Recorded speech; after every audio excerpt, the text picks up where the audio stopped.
The ending of the orange relationship. I read somewhere that BPD traits can be inherited if someone has a parent with BPD. Is that a genetic thing or learned? As far as I know, nothing overly traumatic happened to my wife when she was younger, maybe some neglect, but I don't think it was severe, or the family could have hidden it from me, I guess. What I know about her parents, I would say her mom definitely has strong BPD traits and her sisters also. If it is a learned thing, does that make it easier for them to get help dealing with the symptoms? Is it normal for depression to set in when they think that you are getting serious about what's going? She may actually be sick, as in have a cold or flu, but she didn't go to the doctor and has been in bed sleeping most of the time since Sunday. Not sure if she just feels sick or if it's normal for depression to set in. I am going to put a lot more effort into setting and enforcing boundaries, and I can see the poo is going to hit the fan, but that's okay, something has to change. That's the key. If she is willing to see, we need to work on these issues together and individually. Once I go to see a psychologist, I am hoping they can help point me in the right direction. If she is willing, I think she should see her own psychologist though. It seems like it is important though for it to be of her own free will and not forced into it. I wish I would have realized some of this stuff, especially about the BPD and NPD symptoms, years ago. We would either be in a better place now or gone our own ways by now, most likely. Now I am learning all this stuff and already at my wit's end. At this point, my main hope is we can have a happy and peaceful marriage, which is unfortunately not likely given what I am learning. But if we end up getting divorced, I will still live a happy life with or without her. 4 years later, married at 19, and she is the only woman I have ever had any romantic or physical relationship with. It has shocked me that she did this. Given our history and the way we were raised, I never thought she would cheat, especially physically. She has been living at her relative's house since D-Day 2 months ago. She had a texting and dinner relationship with someone about 1.5 years ago. Don't think it was physical, but may have been emotional or getting close to it. That was a blow up, and we had a lot of soul searching and new boundaries set up that she took a big dump on in the end. Then about 2 months ago, I found out she was in an emotional affair while working out of town for 6 months. I lived there 25% of the time until the last few months, when I realized there was some really odd behavior changes and she didn't ask me to come back for a few months. She comes back home, I go see a sick family member out of town, and she goes back to the town she was working in and stays with the guy for 4 nights. She admitted to a multi-month emotional affair and sleeping together on the 4-day trip while I was out of town. To say this has been hard on me is a huge understatement.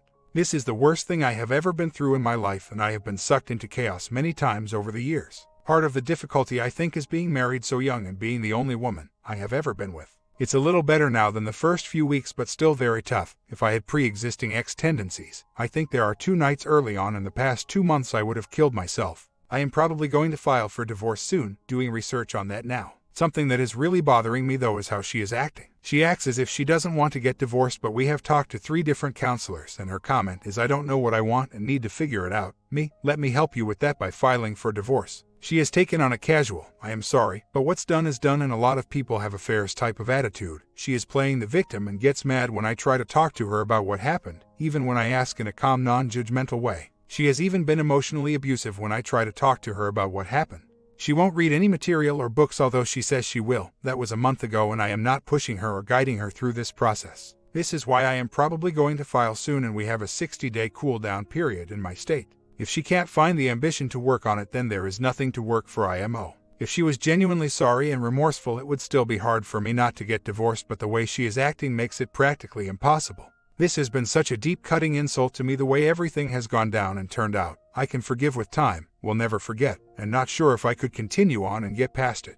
Oddly, there is a side of me that really would like for things to work out and get back on track in a healthy marriage, but the reality is setting in and I have to protect myself. I have read Lose a Cheater, Gain a Life and Reading Cheating in a Nutshell. Not great books to save the marriage, but very eye-opening, and I think they make some very good points to consider. One of the main things I wanted to ask is the book Not Just Friends a good one for me to read even if I go through with divorce? Does anyone have any other book recommendations that will help me deal with the pain of infidelity, and how to move forward if we stay together or get divorced? Just as a thought experiment, if the roles were reversed, I would do everything I had to do to win her back. She is doing almost nothing. She even went as far as to try to set conditions for me to reconcile. What is it? I called her on it though. Not going to tolerate that nonsense. I guess maybe it is a good thing. If it isn't going to work out, then her attitude will make it easier to file for divorce. The only good thing is I am pretty confident it has been completely cut off from the AP. Far Side is one of the greatest comics of all time. Something I thought about. If she did make a turnaround and truly wanted to reconcile and put in the work to fix things, how hard is it going forward?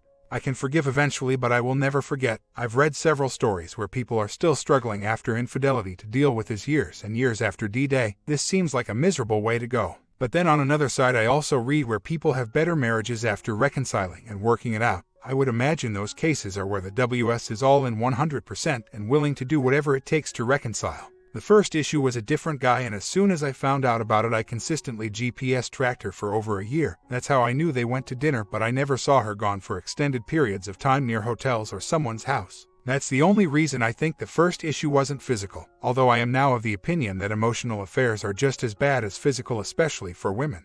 One other thing I have read more than once is that the WW will lose respect for the man that stays in the marriage after infidelity. Is this a common thing or more determined by how truly remorseful the wife is? In other words, if you push for reconciliation but the WW is not all in, then they lose respect. I have backed off of her a lot, not quit to the 180 yet, but just about there now. I refuse to guide her through this process. If she doesn't have the ambition to figure it out along with the few books that were recommended for her to read, then it is dead in the water and nothing to work for. Just from what I know about her, I think she is terrified of being booted and living on her own. She has been very dependent on me in a lot of ways over the years, in spite of me constantly encouraging her to be more self-dependent for some things. Earlier on, after she got back from this contract, she has been trying to find another job. She went to a nearby town, but it is not driving distance from where we live, so she would have had to move. I told her that if she takes another job out of town, I will file for divorce the next day, and she freaked out about that comment and did not take the job. She also has tried to get me to go out to dinner with her a few times, which I refused due to the overall lack of remorse she has shown.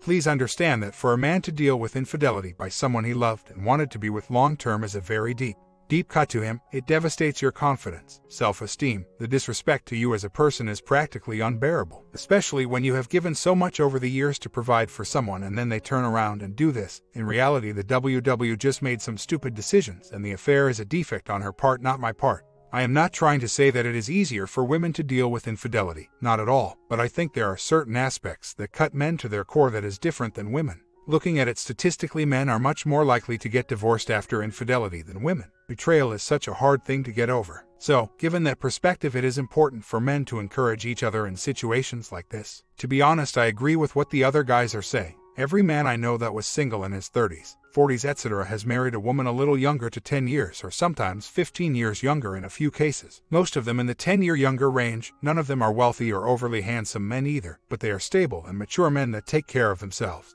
I think that a lot of guys realize that it may be necessary to better yourself to make yourself more attractive to a potential mate. Even the 500-pound guy that is a cashier at the local grocery store can take steps to make himself a much better person and be much more attractive than his current state. Not every guy is willing to do that, but it is possible at least. There were two specific points in realizing the affair. At first, she admitted to visiting the guy in an emotional affair, then a few weeks after that she admitted to sleeping together. Before she admitted to getting physical, I asked if she would take a polygraph test and she immediately refused and said it was intrusive. After she admitted to sleeping together, I asked her again to take it and she agreed to do so without hesitating. Maybe that is a good sign. Maybe she thinks she can fool it. Either way, if there is even a remote chance of making it work, I will make her take a test. I know it is not 100% accurate, but that combined with everything else I know should help at least. I refuse to take any responsibility for her choice to have an affair or act out like this, and I refuse to guide her through the process of being remorseful and reconciling.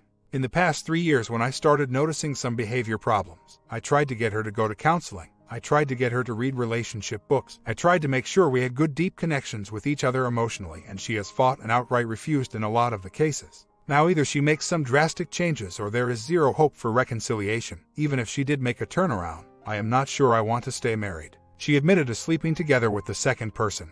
This is the unfortunate reality that is setting in for me. What is so hard for me is we married young at 19. In a few weeks it will be our 23-year anniversary. Up to about 2 months ago I knew we had issues to work on, but I really thought she was loyal and was sideswiped by this whole ordeal. To say it has been devastating for me is putting it mildly. Other than finding a time machines under a rock, I guess something in me wishes she would be all in trying to reconcile. But if that were the case, she wouldn't have screwed someone else. Like comment, I think this might be her exit affair. It's possible that she's done with the marriage. If you had kids, then they have probably left and she's feeling the empty nest syndrome. She cares for you, and she probably does not want to be the bad person to initiate the divorce. So, it's possible that she did this in order for you to initiate the divorce proceedings. I think OP is taking it slow, but he will eventually get with the divorce. It is hard to stay married with someone knowing they slept with others behind your back.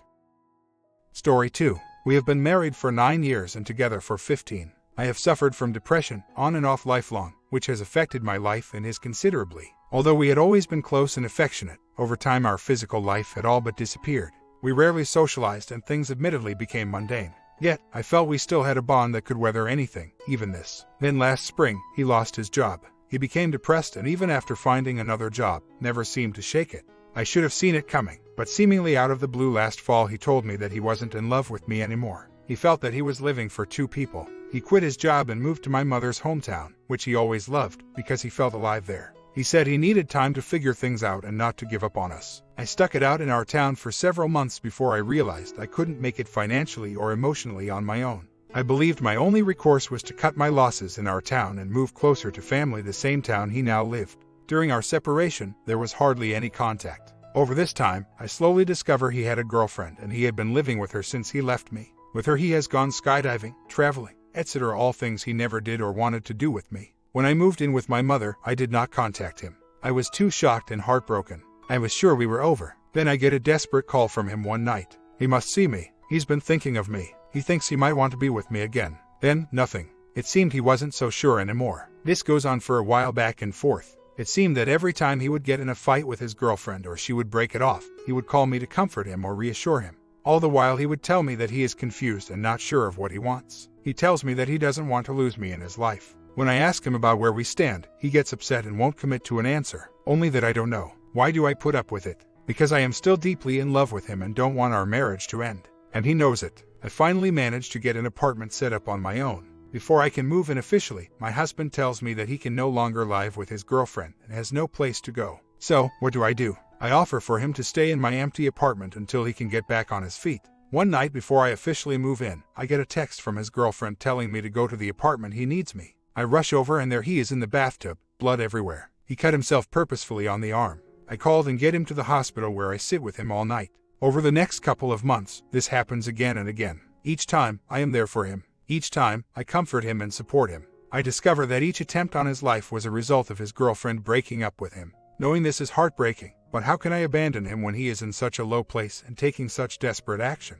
Finally, after 2 months of living in the same apartment and having to witness his tumultuous affair with this woman, he found a friend who would rent him a room cheap. He tells me he still loves me and cares for me and is not sure what he wants. He admitted that he thinks his new relationship might be serious, yet he is still uncommitted to divorce. I don't want to give up on our marriage if there is a chance to save it, but I don't know how much more of this limbo I can take. I love my husband deeply and I am confused by his conflicting words and actions. I get that he has been depressed and going through a difficult time, but I feel as if he is just keeping me hanging on because I am familiar and comfortable. Meanwhile, I am in this new town where the only people I know are my family, even though they try, are not very helpful. I have no friends, no interests, no life of my own. I left a good job that I mostly enjoyed in my old town and now work for minimum wage at a job usually reserved for teenagers. I feel as if everything has fallen apart and I don't see much of a future for myself. It is all so bleak. I am in constant turmoil. If I haven't been able to handle my depression thus far despite therapy, exercise, and medication, how can I go on with even less than I had before? I am constantly tortured with thoughts of them together and even see them out holding hands in public, small town.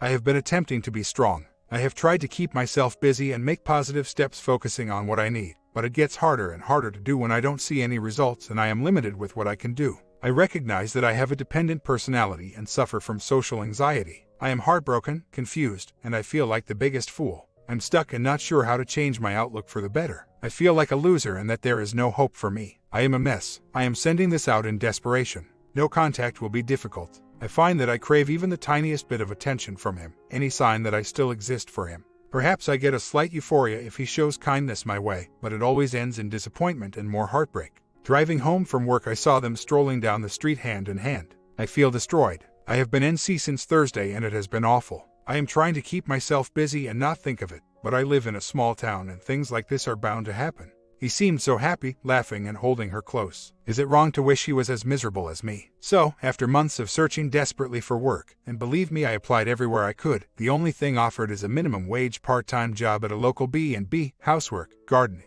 catch-all. I'm grateful for this job on many counts, but mostly because it keeps me busy so that I'm not always thinking too much about missing my husband.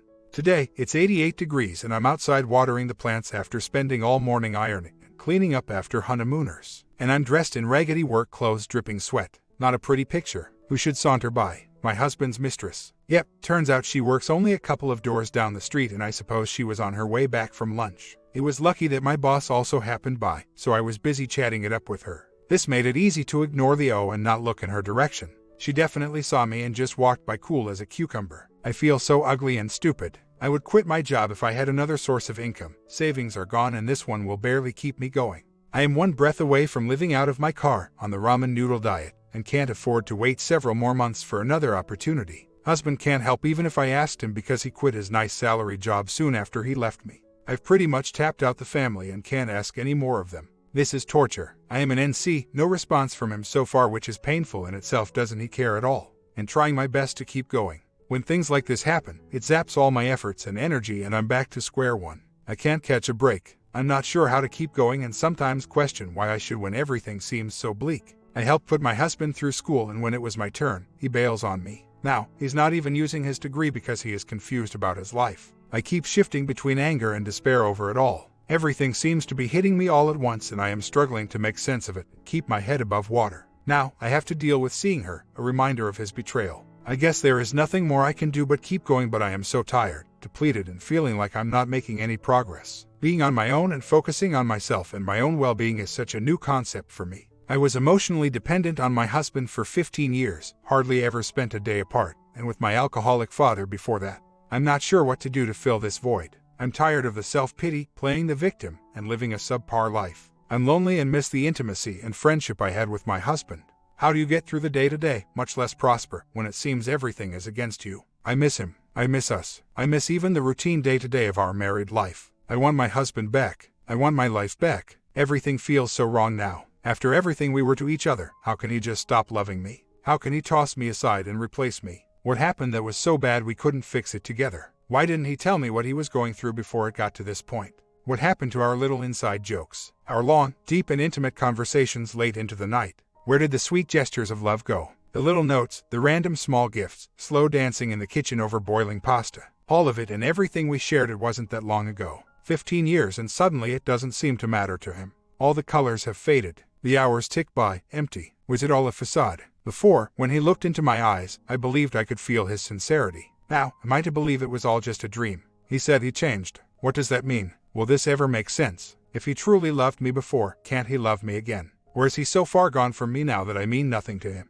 Will I ever have the answers? The not knowing is so hard. I must be strong. I must stay focused on me and my own growth. I know this rationally, but then the sorrow has a way of creeping in and finding its comfortable hold on me. A month later, I think I have finally gotten to a place where I accept that it is over between us. All I have to do now is sign the final divorce papers, stand before a judge, and it's done. Before this happens, I want to cleanse my space of everything that has to do with him. When he was in need, I allowed him to stay in my new apartment April and May of this year. Before moving back in with the O, he stored some boxes and things in my spare room and I want them gone. I even still get his mail, not that he has cared to pick it up. He's always been irresponsible about bills and things until it becomes urgent and unavoidable. It's strange after 15 years, but I don't know exactly how to word the email to tell him to come and get his things and change his mailing address. I suppose simple is best, but I feel stuck and at a loss for the right words. I haven't seen him in 2 months and the last sporadic "how are you doing" text was a couple of weeks ago. Neither of us have been hostile or overtly mean during this trying time. He has been cruel, but passively or most likely unaware of it. He still has a spare key, which he has not abused. I'm thinking he can drop by when I am out and collect his things and leave the key. If he responds, I know he will say he has nowhere to keep his belongings, as according to the O's divorce lawyer it doesn't look good to be living with her at this time.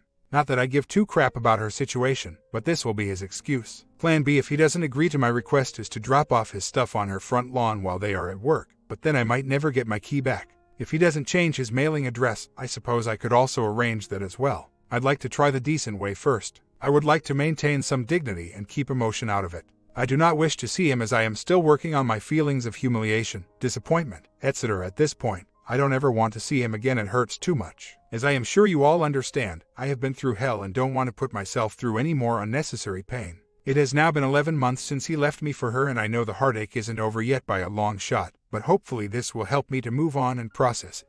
I've suffered from mild depression since I was a teenager, or at least that's when I diagnosed. Periodically, I would have major episodes where I would become extremely despondent and have difficulty functioning. I've taken all kinds of meds and infrequently seen therapists in one form or another over the years. Surprisingly, as bad as things are, I have not had a major episode since he left and I stopped the antidepressants in January. I will admit that since the breakup, I have had myself thoughts, which I never did during our relationship. For some reason, I get up every morning early, odd for me if I'm not working, shower, and get down to business. The pain of mental anguish still hits me hard, and I have still been dealing with some major anxiety. I think something has shifted. When he left, he said that we were too young to be victims. I think that statement clicked for me somehow. I believe I am better off without the meds. My problem, as I see it, is my perspective. I didn't exactly have a good start in life, and I have negative self-talk so ingrained in me that it is hard to catch it. It's like breathing. My STBXH knew this going into the relationship. I guess he felt like he could fix me, but he couldn't. I'm sure I made life hell for him because he is so outgoing, and I would have times when I would crawl into myself and isolate from the world. For months before he sat down and gave me the not in love bomb, I was having a tough time of it. In hindsight, I think I knew something wasn't right and could feel him pulling away from me, perpetuating the negative thoughts. I was dependent on him emotionally, which I recognized even then was not healthy. There were so many things I did wrong by not taking responsibility for myself, and this has had a huge effect on our marriage. I am trying to look at this time as a chance to improve myself and be the person I know I can be. Now knowing that he never will come back to me, I asked my STBXH to meet me for one last time. I wanted some answers for what happened to cause him to close his heart to me and leave what I thought was a loving marriage. I have contemplated my role in things, but I need to know his side. So far during our separation, he's only given me the ILYB and ILWY line. I've changed. I don't want to be married anymore, and I still want you in my life. Some of you may be familiar with parts of my story, but to give background, here you go. It's been a tumultuous year with him first telling me not to give up on us and that he just needed to figure himself out. Come to find out, he had been seeing the O for at least 2 weeks before he dropped the bomb, and she seduced him knowing he was married. With this information, I was devastated and filed for divorce. Knee-jerk reaction, still in shock. After months of little contact, he calls me saying he needs me and wants to get back together. Then he's unsure, back and forth, putting me through hell until he finally tells me he needs to be on his own, without me or the O, to figure things out and discover himself. Later, I find out he's back with her, a text from my sister saying they are kissing at the tennis court. There is more drama where, in my continuing devotion and love to him and a weak set of boundaries and little self-respect, I come rushing to his aid. Turns out, all that time he kept coming to me was when the O would break things off with him and he would feel lonely or apparently find need for our established roles, mine being codependent caregiver. Again, more of I'm unsure, I'm confused, I don't know what I want, not sure if, O and I are serious, etc. Maybe he really was confused, but hindsight certainly tells me I was being strung along and used. Since he was so distraught and I thought a little space would do me good, I offered to give him time to work things out.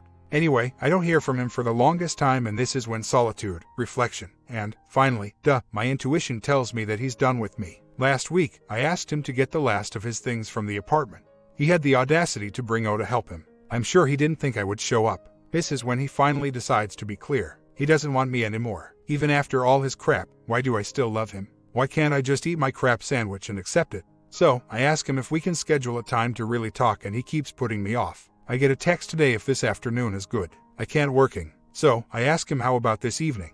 I can't do evenings. Why not? It's not that simple. Trying. What's the problem? Eventually, he texts back. It's like choosing who to hurt. I don't want to go back and that hurts you. I continue to talk to you about it and that hurts. Oh. I know that it's not fair and selfish and I've done you wrong, but I'm trying to move forward. I want to be and be happy. I am profoundly sorry, ashamed and sick with guilt over how I've taken so much from you, and you did nothing wrong. First of all, continue to talk to you about it. It must have been somebody else, because I don't recall. And given the way this all went down, is that oh so heartless that she can't understand how my STBXH and I have had 15 years together and it can't go away overnight. She's going through a divorce herself, and not too long ago, she had the nerve to tell me that she respected me. I'm glad he can acknowledge that he's caused me pain and that his behavior is deplorable, but how can he move forward and leave this mess behind him? After being so close for so long, how can he, what seems, suddenly wipe me out of his life? I don't want to go back. That is only the second time he's said this, and within the past week. Our time apart must have solidified it for him, but he never bothered to tell me.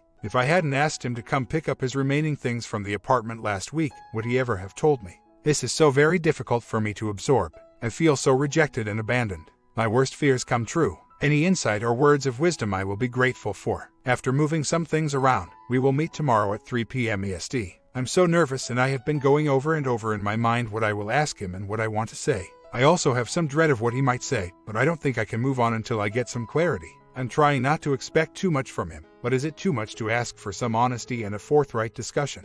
I am hoping I can maintain some dignity, as that has not exactly always been the case thus far. Now that the blinders are coming off, I believe more and more that my STBXH is running away from his life. I feel sorry for him because I know he won't get far. By making pains to remove myself from the situation emotionally and physically, I have gained some clarity. I am beginning to really see how selfish he is and has been. Despite realizing his flaws and having been treated so poorly by my STBXH, I love him still. I think I always will in one form or another. He was a big part of me in my life, and for a long time we did share a deep connection. While I have every right to feel anger, I don't want to become bitter about it. I think that will only harm me. I want to take this experience as a life lesson learned and grow from it.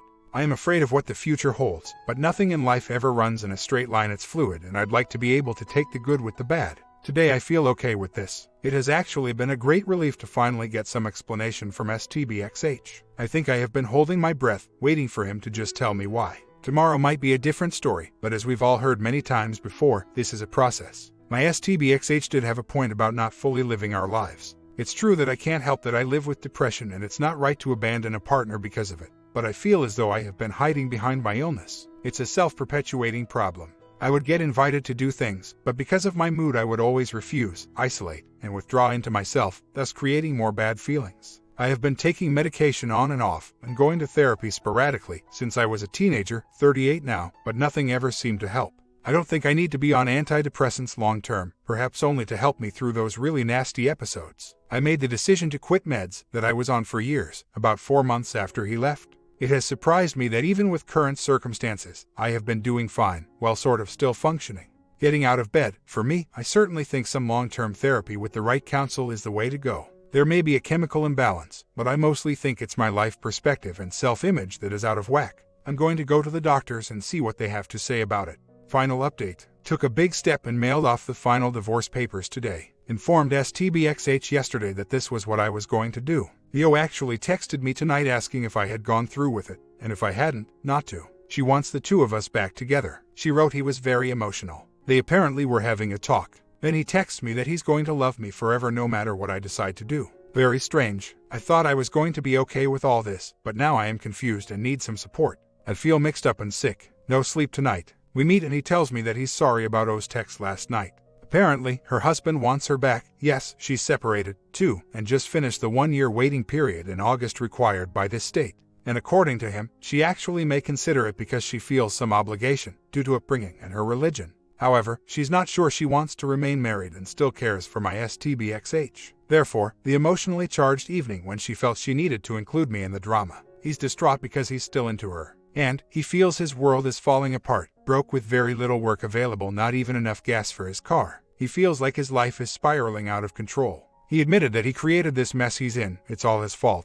Yeah, it's called consequences. He also made sure to tell me that he still has strong feelings for me, that he's always going to love me. Damn him, why does he have to say things like that? So, this is what he wanted to see me for, to explain the strange texts last night, to give me his sob story. Or is there something I'm missing? All too strange. I am proud of myself for the way I handled it, but I can't say that it doesn't hurt. I can still feel the sting. All that sweet talk and he's still hung up on her and selfish enough to call me for comfort. I mean, his last text to me late last night was, "It's definitely the always kind of love. No matter what you decide to do, I'm going to love you forever. You're worth every moment. You're a good woman." How would you interpret that? Especially after receiving a request, even if it was made by O, not to finalize the divorce. So, yes, he did it again. Even with walking and thinking I got this, I still let him get under my skin. I told him that I did mail off the final papers, as I said I would. He had the courtesy to look a little wounded but made no overtures towards wanting me back. Before I left, he held my hand and looked at me with tear-filled eyes for quite a while. Despite being cautious with anything he says, I am still left so confused. He said before how he feels caught in two different worlds. He's conflicted. Sometimes he wants to be with me, sometimes with her. There are apparently qualities about both of us that he admires. Yet, it is apparent that he wishes to be with her more. When I informed him the other day that I was finalizing the divorce, I made it clear that I could not continue being legally married to him as long as he chose to be with O. I wouldn't even entertain the idea of a reconciliation so long as she was a part of his life. I wanted his whole heart, not just a part. I guess I thought that might have had something to do with the drama last night, but it was never about me. It hasn't been for a long time. So, perhaps my pride is hurt some. He still doesn't want me back, or at least not while there is still a chance with O. I am only valuable to him as a shoulder to cry on. And perhaps all this sweet talk is just to keep me warm in case he needs a backup.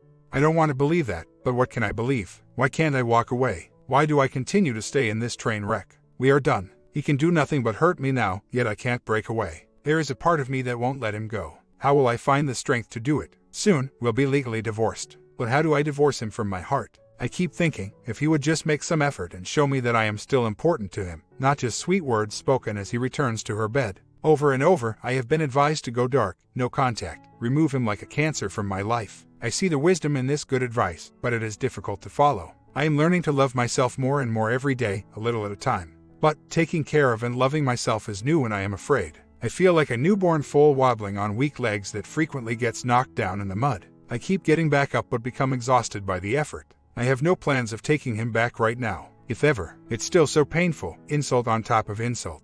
If he had left on his own, I might have had a little more faith in his intentions. As it stands, I don't trust him. I recognize that I am vulnerable and still struggling with letting go of the man whom I loved so much with all that I had for 15 years. I'm getting stronger, yet there is a part of me that just won't sever that tie. Again, is it fear that holds me back? Sometimes, I feel as if I haven't quite left the denial stage. I'm in no way ready to date as I feel I need to work on me first, heal and discover who I am. But I am starting to consider that there may be someone else out there who will treat me right, and I do deserve a loving, healthy relationship. This is a huge revelation for me as for a while there I didn't believe I was lovable. I thought that if this person whom I had put high up on a pedestal would reject me, what could anyone else possibly find of value in me? My comment: be strong for yourself and do what your heart tells you, not what he is manipulating you into doing. You deserve so much more. You will find someone who loves you and cares for you and would not treat you this way. He has nothing really to offer you, does he? You won't find that terrific someone though until you let this all go with him.